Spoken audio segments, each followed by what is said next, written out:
గారు ఉన్నారు. చెప్పడానికి యొక్క భౌతిక దాడిని ఎలా చూడొచ్చు అన్న?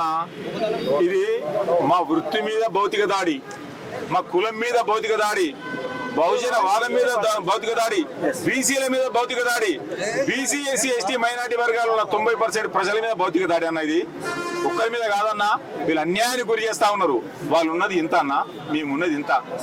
అయినప్పటికీ వాళ్ళకి ఎక్కడ మేము అన్ని దగ్గర మర్యాద ఇస్తున్నాం, మర్యాద పూర్వకంగా ఉంటున్నాం, మా పని మేము చేసుకుంటా ఉంటున్నాం.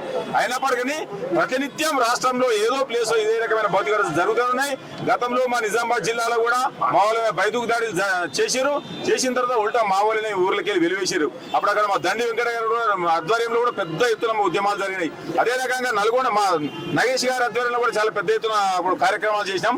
అదే రకంగా నల్గొండ జిల్లాలో ఒక గౌడ సోదరు కుటుంబాన్ని గౌడ సోదరులు మొత్తం వెలివేశారు. ఇంకో దగ్గర ఎస్సీ మన మాదీయ సోదరులు ఇక్కడ వెలివేశారు. మొన్నొక దగ్గర చూసుకుంటే మాల సోదరి మహబూబ్నగర్ జిల్లాలో వెలివేశారు. అంటే అగ్రకులాలలోని కొందరు వ్యక్తులు ఎక్కడున్నా సరే వాళ్ళ ఆధిపత్యాన్ని చెలాయించినందుకని చెప్పేసి ప్రతినిత్యం మేము చెలామణులు అని చెప్పేసి భయభ్రాంతులకు గురి చేస్తూ ప్రతినిత్యం వాళ్ళకి డబ్బు ఉందనో పరపతి ఉందనో పొగరు ఉందనో లేదా రాజకీయ అండదండలు చూసుకొని వాళ్ళు ప్రతినిత్యం ఇదే రకంగా మమ్మల్ని ఎక్కడో దగ్గర అన్యాయాన్ని గురి చేస్తా ఉన్నారు. దీన్ని మేము అందరం తీవ్రంగా ఖండిస్తున్నాం.